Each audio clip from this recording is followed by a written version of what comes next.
এবার গবেষণায় উঠে এলো নামাজের বিস্ময়কর কিছু উপকারিতা, যার সন্ধান পেয়েছেন একদল মার্কিন বিজ্ঞানী। তারা দেখতে পান যারা নামাজ আদায় করেন তাদের শরীরে অবাক করা কিছু পরিবর্তন ঘটে। সারা জাগানো এই গবেষণাটি করেন যুক্তরাষ্ট্রের বিংহ্যামটন ইউনিভার্সিটির একদল গবেষক। ফলাফল পর্যালোচনা করে গবেষকরা জানান তারা দেখতে পেয়েছেন যারা নিয়মিত 5 ওয়াক্ত নামাজ আদায় করেন সার্বিকভাবে তাদের মধ্যে সুস্থতার হার বেশি। গবেষকরা আরও জানিয়েছেন যদি নিয়মিত নামাজ পড়া হয় তবে ব্যাকপেইন বা পিঠের ব্যথা কমে যায়, স্বাভাবিক হয় নিস্তেজ ও ঝিম ধরা শরীরে রক্ত প্রবাহ, আর নামাজ পড়ার মাধ্যমে উচ্চ রক্তচাপ কমে এবং হৃদকম্পন স্বাভাবিক থাকে, যা মানুষের পেশিকে শিথিল করতে সহায়তা করে থাকে।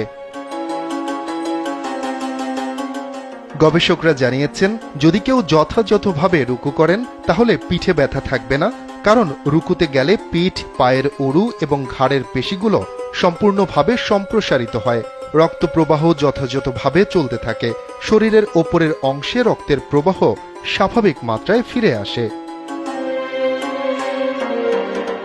সেজদাহ সম্পর্কে গবেষকরা জানিয়েছেন মানুষ যখন সেজদায় যায় তখন শরীরের সব হাড়ের জোড়াগুলো নমনীয় হয়, হাড়ের ওপর যে চাপ পড়ে তা স্বাভাবিক ও শিথিল হয়। সেজদার জন্য জমিনে মাথা রাখার কারণে মস্তিষ্কে রক্ত সঞ্চালন স্বাভাবিক হয়, কমে যায় উচ্চ রক্তচাপ। গবেষকরা আরও জানান ধীর স্থিরভাবে সেজদা করার মাধ্যমে মস্তিষ্কের কার্যকারিতা বাড়ে, পাশাপাশি শরীরের ভারসাম্য ফিরে আসে, শ্বাস প্রশ্বাসে স্বাভাবিক গতি ফিরে আসায় মানুষ স্বস্তি লাভ করে। কর্মক্ষম উজ্জীবিত মানসিকতা লাভে নামাজ আল্লাহর এক মহান নেয়ামত, বান্দার জন্য অন্যতম রহমতও বটে। তাই তো আল্লাহ তাআলা মানুষকে সার্বিকভাবে উজ্জীবিত করতে নামাজের প্রতি গুরুত্ব আরোপ করেছেন, আর তা না পড়লে শাস্তির বিধানও রেখেছেন।